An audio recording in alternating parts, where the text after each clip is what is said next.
তো guys, disco বুয়া নাটকটিতে আপনাদের সবাইকে স্বাগতম। তো ডিস্কো বুয়া নাটকটিতে কিন্তু অভিনয়ের কিন্তু কোনো কামতি রাখিনি। তো ডিস্কো বুয়াতে দেখা গেছে ঢাকা শহরে কিন্তু আপনারা সবাই জানেন যে ঢাকা শহরে ডিস্কো বুয়া কিন্তু পাওয়া অসম্ভব। বউ পাওয়া যাবে 10-12টা, কিন্তু বুয়া কিন্তু পাওয়া যাবে না।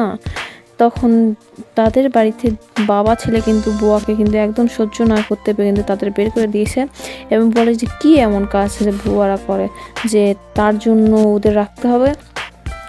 ওদের মানে ওর মা বলছে যে ঠিক আছে, তোদের জন্য এতই শখ, তাহলে তোরাই রান্না বান্না কাপড় চোপড় ধো। তারপর তারা ওই রকমভাবে মানে ওদের শিক্ষা দেওয়ার জন্য তারা মা মেয়ে কাজগুলো ওদের রান্না বান্না করাই দিল, কাপড় চোপড় ধুতে দিছে, মাজতে দিছে। মানে একটা বুয়ার যা যা সমস্ত কাজ আছে সমস্ত কাজ তাদেরকে দিয়ে করতে হলো। তখনই ওই যে বুয়ারারে দিয়ে পাঠাইছিল সেই বুয়ারে ফোন দিয়ে বলতেছে, আয় না রে মা, আমাদের একটু সাহায্য। তো সে বলে আমি তো বিদেশ চলে গেছি। তখনই নতুন একটা অনলাইন শপের বুয়া কুমা চলে আইলো। সেটা দেখে তো অবাক হয়ে গেল ওই বাড়ির ছেলে। তো বন্ধুরা যখন আসলো, তারপর ওই বাড়ির মেয়েকে বললো যে আমার ফোন থেকে তোমার ফোনে একটা ওটিপি গেছে, সেই ওটিপিটা আমারে দাও। তো তখনই সে দিল আর বললো যে ঠিক আছে, হয়ে গেছে।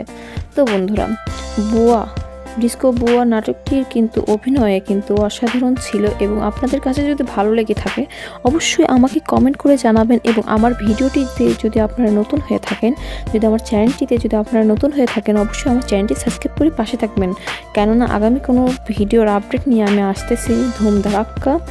তো বন্ধুরা ডিস্কো বুয়া নাটকটিতে কিন্তু দেখা যায় সে কিন্তু একদম বুয়াদের মতন আচরণ করে, কিন্তু তার আসল পরিচয় কিছুক্ষণের মধ্যে আপনারা জানতে পারবেন। আসলে ডিস্কো বুয়া হচ্ছে ওই বাড়ির ছেলের গার্লফ্রেন্ড, কারণ সে তো ওদের বাড়ি থেকে একটা নেকলেস হারিয়ে গেছে। সেই নেকলেস আসলে ওর বাড়ির মেয়েই নিয়েছিল, এর কারণে পুলিশ ডেকেছিল, মনে করেছিল যে সেই। তখনই কিন্তু ওই বাড়ির ছেলে কিন্তু বলে দিল যে ওসব ঘটনা, যে ও ডিস্কো বুয়া নয়, ও হচ্ছে অনেক ধনী বাড়ির মেয়ে। তো বন্ধুরা অবশ্যই ভালো লাগলে অবশ্যই আমার চ্যানেলটি সাবস্ক্রাইব করে পাশে থাকবেন। আল্লাহ হাফেজ।